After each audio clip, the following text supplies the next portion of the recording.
북런던 더비 토트넘 대 아스날의 빅매치. 팬들의 승부 예측이 궁금해서 커뮤니티에 올려봤는데 확실히 팔은 안으로 굽습니다. 6,000명 정도의 투표에서 80% 가까이 토트넘의 승리를 예상했습니다. 당연히 고래도 토트넘의 승리를 예상하고 바라고 있습니다. 그런데 전문가들의 의견은 조금 다릅니다. BBC에 출연한 크리스 서튼은 경기를 앞두고 어떤 팀이든 승리한다고 말할 수 있지만 내 직감은 아스널이다. 에미레이츠 스타디움이고 아스널이 토트넘전에서 승리를 거둘 것이다. 토트넘은 역습에 최선을 다하지만 난 아스날이 토트넘을 잡을 것이라고 본다라고 예상하면서 대부분 승부 예측이 매우 어렵다고 하면서도 아스날이 2골 넣고 승리, 3골 넣고 승리까지 전망하기도 합니다. 다시 말하면 토트넘이 2-3실점을 할 거라는 거죠. 토트넘은 7경기에서 7실점을 했는데 그중 직전 경기인 레스터 시티전에서 2실점을 했습니다. 6경기로 보면 1실점 이하 경기를 했고 그중 1경기는 첼시에게 2실점했을 뿐입니다. 콘테 감독의 전술에는 수비 강화에도 열을 올렸기 때문에 라이벌에게 2-3골을 허용하는 것은 결코 받아들이기 힘들 것입니다. 물론 아스날은 올 시즌 강팀으로 인정받습니다. 우승 확률도 토트넘보다 살짝 더 높게 예상해 놓았습니다. 왜냐하면 현재 1위니까요. 아스날은 경기를 자체는 나쁘지 않았지만 맨유에게 3실점으로 치명적인 패배를 겪었습니다. 나머지 상대한 팀들은 아스날이 승리할 만한 팀들과 상대했을 뿐입니다. 아스날은 맨시티처럼 점유율 축구를 구사하는데 7경기 중 레스터시티와 크리스탈 팰리스와의 경기에서는 예상과는 달리 점유율도 우위를 지키지 못했습니다. 토트넘이 6대2로 승리했던 레스터시티에게 아스날은 홈에서 2실점을 했던 걸 보면 토트넘도 아스날에게 충분히 득점을 할 수 있습니다. 아스날이 홈에서 토트넘을 상대한다는 장점뿐 객관적인 전력상 토트넘보다 우위라고는 누구도 볼 수 없습니다. 그래서 감독들의 지략 대결이 더 관심이 모아지게 되죠. 그럼 토트넘이 아스날에게 몇 골을 넣을 수 있느냐, 그리고 실점을 얼마나 줄이느냐가 가장 중요하겠죠. 토트넘은 살인적인 스케줄을 겪어야 하기 때문에 선수들을 무리시켜서는 절대 안 됩니다. 컬루셉스키가 잔부상이 있는 상황인데 그렇기 때문에 손흥민, 케인, 히샬리송의 출전이 유력한 상황입니다. 그런데 이 3톱은 A매치 전까지 거의 확실한 공격 라인이었지만 이제부터는 선수들의 체력 안배를 감안하면서 상대를 이길 수 있는 전략이 필요합니다. 토트넘은 레스터시티에게 홈에서 고전했었습니다. 레스터시티가 강등 위기까지 처할 정도로 최악의 상황이었다 보니 토트넘 홈이고 뭐고 토트넘 잡으려고 달려들었고 전반전도 2대2로 팽팽했습니다.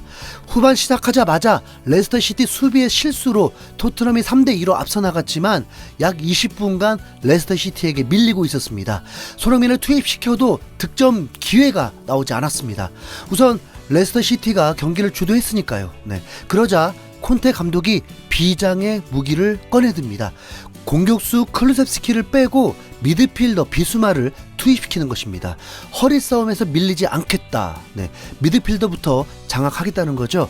3-5-2 전술을 쓰게 된 것입니다. 벤탄쿠르, 비수마, 호이베르가 라인에 서는 것을 보는데 당시에도 허리가 쫙 펴지는 느낌이었습니다. 이후에 교체 선수 중 최단 시간 헤트트릭이라는 결과를 낸 손흥민의 활약은 모두 미드필더들에 의해서 결정이 났습니다.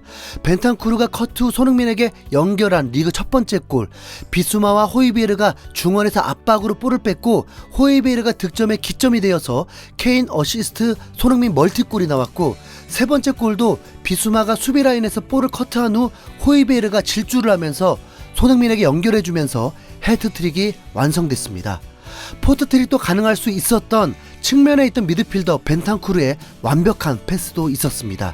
레스터시티는 7경기 6연패라고 하지만 사실 대진 운이 가장 좋지 않았던 상황으로 충격적인 패배들은 아니었습니다. 아스날, 첼시, 맨유, 토트넘, 현재 리그 4위 브라이튼에게 패배했던 거니까요.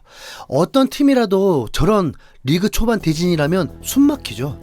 레스터시티는 아스날, 토트넘에게도 2득점을 했다는 거.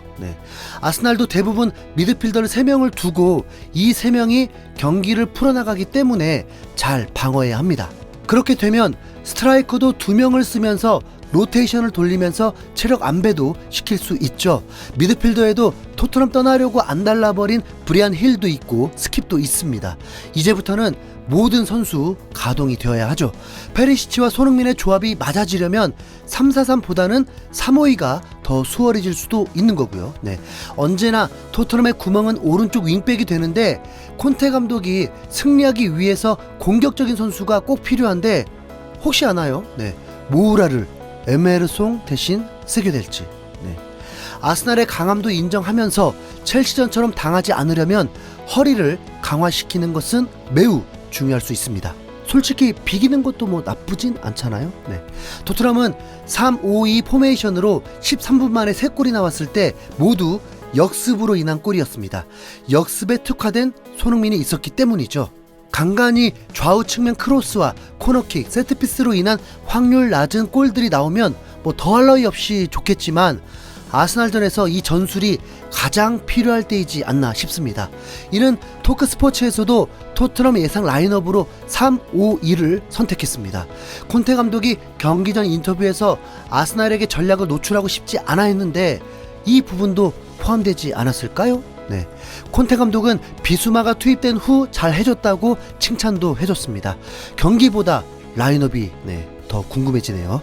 아스날의 승리를 예상했던 서튼은 토트넘은 최근 레스터 시티전에서 교체로 나와 해트트릭을 기록한 손흥민이 있다. 손흥민은 내 판타지 팀에 있다. 따라서 그가 선발로 빠졌을 때 정말 화가 났지만 콘테 감독 체제에서 뛰어난 모습을 보여주는 손흥민을 보고 마음이 바뀌었다 라면서 의외로 팬심을 드러내기도 했습니다.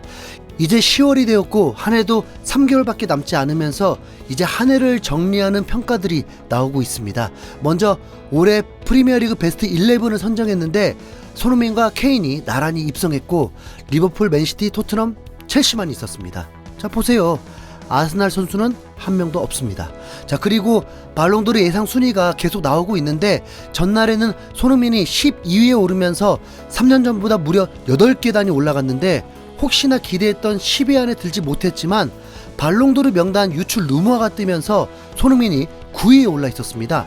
한 축구 매체에서 온라인에서 돌아다니는 유출 사진을 대놓고 공개하면서 질문까지 던진 것입니다. 그러면서 5위까지는 현실적이지만 이유는 실제 결과를 반영하기는 어렵다고 봤습니다. 프리미어리그 득점왕이고 팀을 다시 챔스에 올려놓은 장본인인 만큼 9위라는 순위가 결코 어색해 보이진 않습니다. 확실한 건 8위까지는 모두 우승 이력이 있네요. 네. 손흥민이 선발로 나오든 후반에 나오든 아스날을 상대로 리그 2경기 연속 골, 참고로 2골만 넣으면 바로 4위권까지 올라갑니다. 4경기 연속골로 팀 승리에 큰 보탬이 되길 바라봅니다. 북런던 더비 토요일 밤 8시 30분 경기입니다. 스포티비는 여전히 유료라네요. 네, 참 대신 사과드리겠습니다. 아스날 이제 내려올 때 됐다. 이상 흰수염고래였습니다. 감사합니다.